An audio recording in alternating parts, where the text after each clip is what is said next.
Welcome class to part 2 of our Unit 4 guided notes on Skill 4. So we're still looking at graphing the square root function. Let's go to our first example.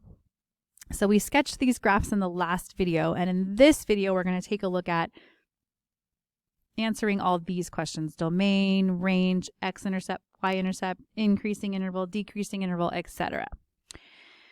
So this first set is for graph example 1a, this one right here, where we had the square root of x plus 2 minus 5. So we had talked about in our last video how this first point right here, my hk, is really my starting point, right? My starting point for this graph. The square root graph has a place where it just sort of starts. It doesn't have a rest of the graph over here. It just begins at -2, -5, and then moves up and to the right from there. That's going to have an impact on both of our domain and range. So remember, for domain, we're looking at x's, okay? So we're scanning the graph horizontally. So you can kind of think of it this way for domain, right? We kind of scan the graph horizontally and we notice, okay, this graph only has x values that are to the right of -2. So it kind of depends on the x coordinate of my starting point. Starting at the x of -2, moving to the right, that's where my x values are. I don't have any x values to the left of -2 on this graph. So we would say my domain is all the x's that are to the right of, which is greater than or equal to, -2. If you prefer interval notation, you could say this: from -2 to infinity, inclusive. So I put a bracket around -2. And that just means only x's that are to the right of -2 will actually appear on this graph, since it begins at the x value of -2. Now for my range, okay, where I'm looking at y values, for my range, well, that's going to be values above -5, right? Values above -5. And so on. It just keeps going forever that way.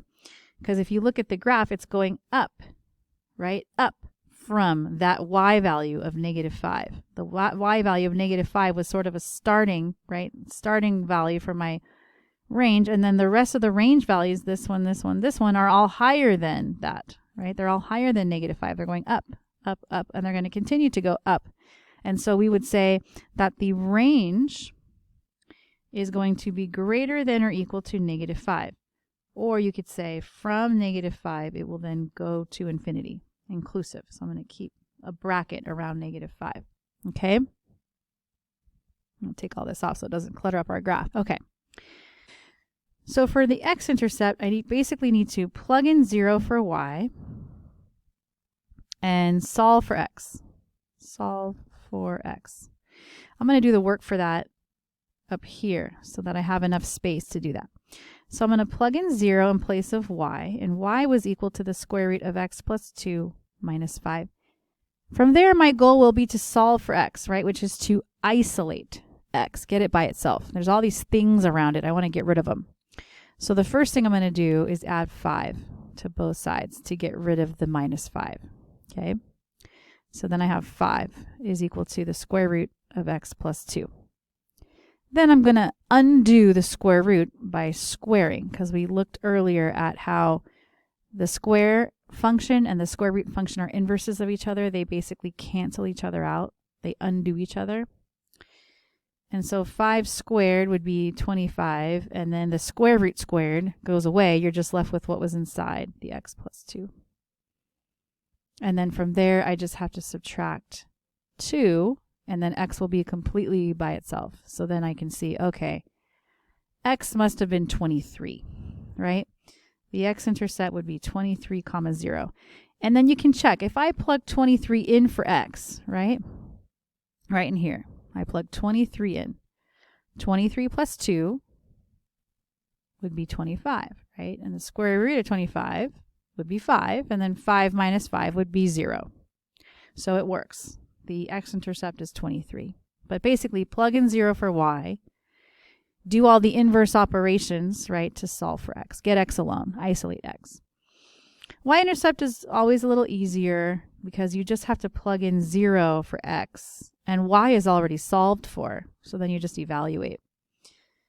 And there's not a whole lot I can do because I don't know the square root of 2, so I can't subtract 5 from it, so then we just write it as the square root of 2 minus 5. If I had a calculator, I could get a decimal for it, but if not, I just leave it like that. Okay, square root of 2, whatever that is, minus 5. Now, increasing or decreasing. These eyebrow graphs, they will either increase if they are the positive square roots, or they will decrease if they are the negative square roots. This particular one is a positive square root. It's the eyebrow. It's going up as x moves to the right. But notice x does not start at negative infinity. X starts at negative 2. And as x moves to the right, the y values go up. They increase. So we would say my increasing interval is from negative 2 approaching infinity. X goes to infinity and y goes up. And then this graph will never decrease. It will just continue to increase indefinitely forever. Therefore, it will not have a max because it keeps going up forever. It does have a minimum though, and that minimum is at its starting point. The starting point is the lowest value y ever gets, right? If you look at your range, the lowest thing y could ever be is negative 5. Every other y value is greater than that. So that's my minimum value. The lowest y could be is negative 5, and that happens when x was negative 2. And yes, these graphs are 1 to 1 because we've chopped off the bottom half. We chopped off the bottom half. Although it would have passed the horizontal line test anyway, but it wouldn't have been a function. Right? To be 1 to 1 means it has to also pass the vertical line test. So now this graph passes both horizontal and vertical line test, so it's definitely 1 to 1. So yay. Describe the transformations. Well, if you recall, this is the original equation. So h was negative 2, so this graph went to the left 2. K was negative 5, so this graph went down 5. Right? H tells me left and right. K tells me up and down. Okay, that's the first graph. Let's go over to the second graph, the one that was part B, where y was equal to negative 3 times the square root of x plus 1. That negative is going to come into play when we do our transformations. But let's go back to domain and range for right now. Domain and range. Okay, so let's remember, domain is referring to x. Okay? We're looking left to right when we're trying to find a domain. Left to right. And I notice this is my starting point, and my graph pretty much goes to the right from here, right? All these x's are to the right of this one. And this particular x is at negative 1. My starting point for this graph was negative 1, 0.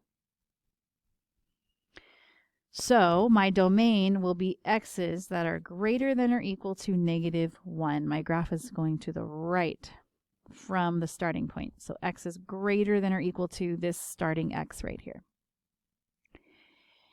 Then the range, which is looking at the y value, focusing on how the graph behaves vertically.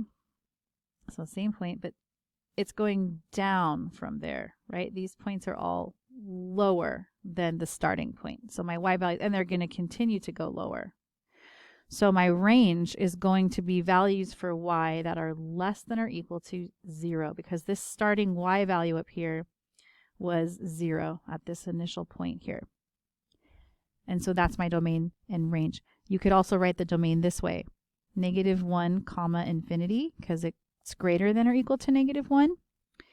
And then for the y, for the range, you could write from negative infinity up until 0, because we always write intervals in order from least to greatest. So if y is less than or equal to 0, then the interval would start with negative infinity and end with 0. Because 0 is actually the highest value y achieves, right? So that'll be our minimum or our maximum value later on. Okay, so now for the x-intercept, we need to plug in 0 for y and solve for x. So like last time, I think I'll do the work for that up here. I'll plug in 0 for y and solve for x. So I need to move all of these things away from x in the right order. So right now, there's this negative 3 being multiplied to x. I need to start by dividing that. dividing out the -3. And so then when I do that, I get 0 is equal to the square root of x plus 1. Now the -3 is gone. And 0 divided by anything is still 0. But now I need to get rid of the square root. So I have to square both sides. They're inverses of each other, so a square will cancel out a square root. Meanwhile, on the left side, 0 squared is still 0. And then on the right side, the square root sign has gone away, and I'm just left with x plus 1. Lastly, I just need to subtract 1 from both sides. So I get -1 is equal to x. So that's my intercept. I worked backwards. What was x? Question mark. What value of x made y 0? So you plug in 0 for y, work your way backwards. I got -1. So then you test that theory. Okay, what happens if I plug -1 into the square root? Oh, look at that. -1 plus 1 is 0. Square root of 0, still 0. -3 times 0, still 0. So yep, -1 is the value for x. That would give me a y-intercept of 0. I'm sorry, an x-intercept of 0. Okay, now for the y-intercept, that's when you just kind of plug in 0 for x. It's usually a lot easier because y is already solved for. You just have to evaluate. 0 plus 1 is 1. Square root of 1 is 1. -3 times 1 is -3. So there's my y-intercept. -3. 0, comma, -3. Now this graph is not increasing. It had that vertical reflection we were talking about, right? The a value. Here, let me clear off some of this stuff here because it's kind of cluttering up my graph here. So if you look at the graph, it's going down as x goes from -1 to infinity, right? So x is starting here, moving toward positive infinity. The y values go down as x does that. So we would say that it's decreasing from the x value of -1 to the x value of infinity. This is still positive infinity because this is not referring to the y values. The y values are going to negative infinity. But they're doing that as x goes to positive infinity. They're decreasing as x goes from -1 to infinity. Okay? So because of that, this graph does have a maximum. The starting point would be the highest y value. The highest y value is 0, right? Because y was less than or equal to 0 for my range. So 0 must have been the highest point, and that was when x was -1. But the max value for y was 0. And then there is no min value because it's just going to keep decreasing like forever. So it's not going to hit a lowest point. Yes, this function's 1-to-1 because we're only looking at the bottom half of the sideways parabola and not the top half. So it passes both the vertical and horizontal line test, so that's good. Now for the transformations, let's look back at the original equation here. It has 3 because of the fact that the a value is negative. So the negativeness causes it to reflect over the x-axis. So that's why it was the negative half of the parabola, the bottom half as opposed to the top half, or bags under the eyes as opposed to the eyebrow. But the 3, the fact that a was 3 also creates a stretch. So it was a little bit wider than the parent function. So reflected, it was on the other side of the x-axis, and it was wider, vertical stretch, because the absolute value of -3 is 3. And this is because -3 is less than 0. And then because of the h value being -1, the graph also started to the left 1 spot from its normal starting point, right? Normally the parent function starts at 0, 0. This one started 1 unit to the left, -1, 0.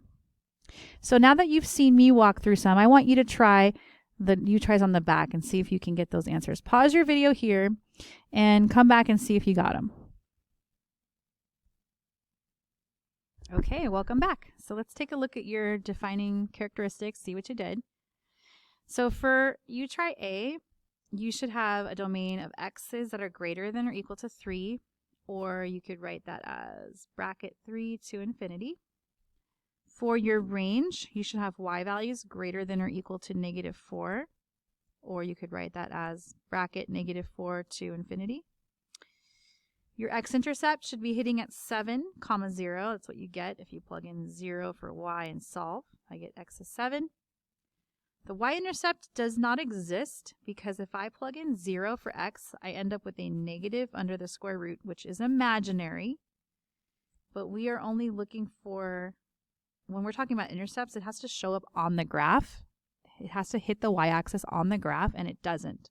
In fact, if you look at this graph, it stops at x equals 3, which is well before the y-axis. This graph will never cross the y-axis, at least at a real number for x. So none. You just put none. Okay, the graph is going up, right, as x starts from 3 and goes to infinity. So 3 to infinity. That should not be a bracket, sorry. For increasing and decreasing, we always use parentheses because I don't like to think of the starting point as where it's increasing. It's not increasing at 3, but for every point after 3, it does increase. So I just use a parenthesis for that.